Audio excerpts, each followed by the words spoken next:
नमस्कार दोस्तों। आज का दिन एक विशेष उत्सव का दिन है, गुरु पूर्णिमा।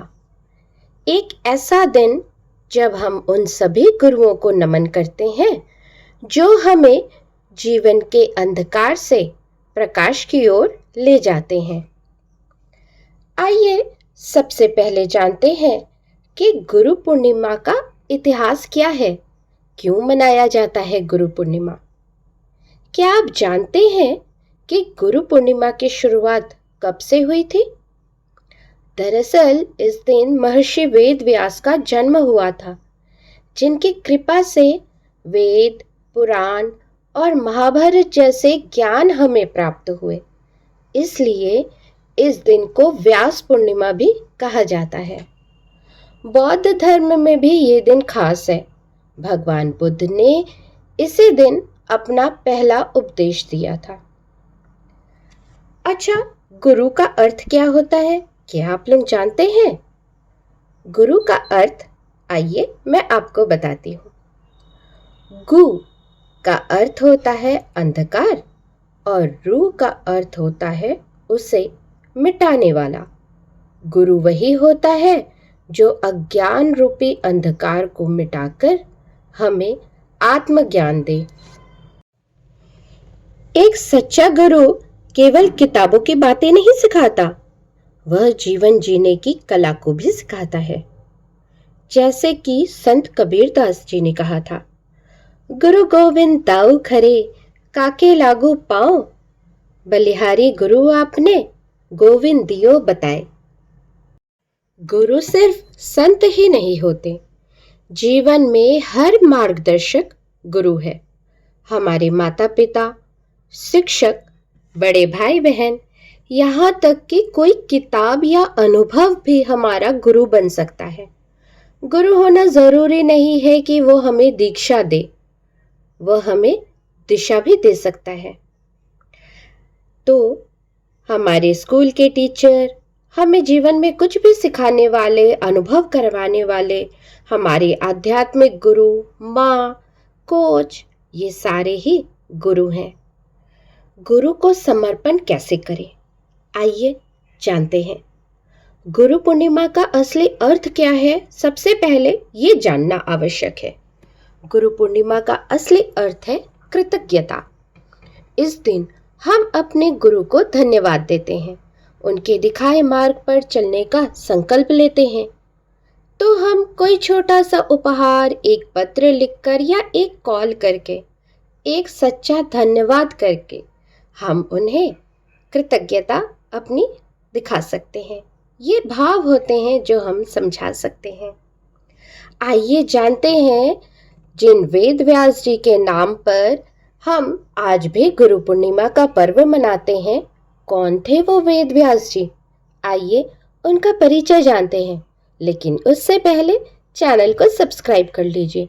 और अगर ये वीडियो आपको पसंद आता है तो कृपया कर अपने दोस्तों के साथ, अपने फैमिली मेंबर्स के साथ शेयर करना बिल्कुल भी ना भूलें। तो आइए जानते हैं महर्षि वेद व्यास जी का परिचय। महर्षि वेद व्यास जी का मूल नाम था कृष्ण द्वैपायन।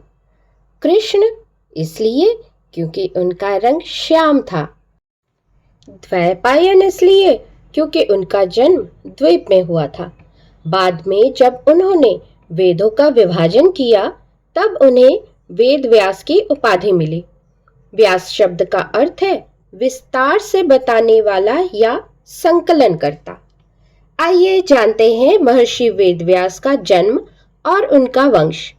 महर्षि वेद व्यास का जन्म महाभारत काल से पूर्व हुआ था।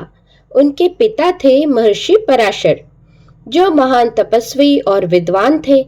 माता थी सत्यवती, जो बाद में हस्तिनापुर के राजा शांतनु की पत्नी बनी। इस दृष्टि से वेद व्यास पांडवों और कौरवों के नाना हुए। महत्वपूर्ण योगदान उनका क्या था? उन्होंने वेदों का विभाजन किया था। प्राचीन काल में वेद एक ही ग्रंथ के रूप में थे। वेद व्यास ने 4 भागों में इसे विभाजित किया: ऋग्वेद, यजुर्वेद, सामवेद और अथर्ववेद। इनका संकलन और संपादन करके उन्होंने अपने 4 प्रमुख शिष्यों को इन्हें सौंपा। पैल को मिला ऋग्वेद, वैशंपायन को यजुर्वेद, जैमिनी को सामवेद, सुमंतु को अथर्ववेद। क्या आप जानते हैं वेद व्यास जी ने ही महाभारत की रचना की थी। वेद व्यास ने महाभारत, जो कि इतिहास की श्रेणी में आती है, उसकी रचना की थी। इसे संस्कृत में जय संहिता कहा गया, जो बाद में भारत और फिर महाभारत कहलाया। महाभारत में लगभग 1,00,000 श्लोक हैं। यह विश्व का सबसे बड़ा महाकाव्य है। वेद व्यास जी ने 18 पुराणों की भी रचना की थी। वेद व्यास जी ने 18 मुख्य पुराण और उप पुराणों की रचना की थी, जिनमें भगवत महापुराण, विष्णु पुराण, शिव पुराण आदि सम्मिलित हैं। श्रीमद् भागवत पुराण यह उनकी अंतिम और सबसे भावनात्मक रचना मानी जाती है, जिसमें उन्होंने श्री कृष्ण की बाल लीलाओं और भक्ति के महत्व को बताया था। गुरु परंपरा में स्थान। वेद व्यास जी को सनातन धर्म के आद्य गुरु के रूप में माना जाता है, यानी कि प्रथम गुरु। इसी कारण उनकी जयंती को गुरु पूर्णिमा के रूप में मनाया जाता है। तो आपको पता चला कि गुरु पूर्णिमा को गुरु पूर्णिमा किस लिए कहा जाता है। गुरु पूर्णिमा के दिन शिष्य अपने गुरु को आदर, भक्ति और कृतज्ञता अर्पित करते हैं। वेद व्यास जी और योग और ध्यान, वे केवल ग्रंथकार नहीं थे, वे बल्कि एक महान ध्यान योगी भी थे। उन्होंने जीवन के अंतिम समय में हिमालय की ओर प्रस्थान किया और वहीं ध्यान में लीन हो गए हैं।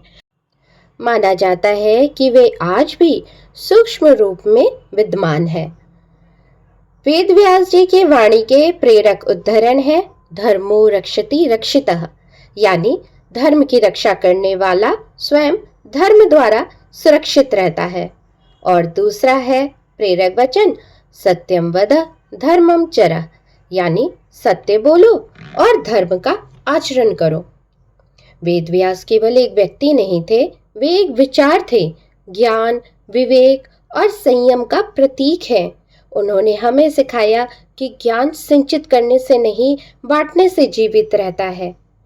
आइए अब जानते हैं कि गुरु पूर्णिमा को कैसे मनाएं। आप इस दिन क्या क्या कर सकते हैं। सुबह स्नान करके अपने गुरु को प्रणाम करें, आध्यात्मिक ग्रंथ पढ़ें, जप और ध्यान करें। अपने जीवन में जिनसे कुछ सीखा हो उन्हें धन्यवाद दें। अच्छा, सोशल मीडिया में प्रेरक पोस्ट या वीडियो भी शेयर कर सकते हैं।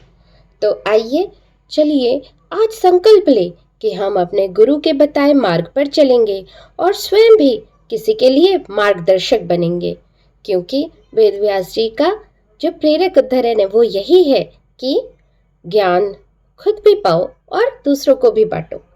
तो हमें कमेंट में बताएं कि आपके जीवन का सबसे बड़ा गुरु कौन है। और अगर वीडियो अच्छा लगा हो तो लाइक करें, शेयर करें और चैनल को सब्सक्राइब करना बिल्कुल ना भूलें। शुभ गुरु पूर्णिमा।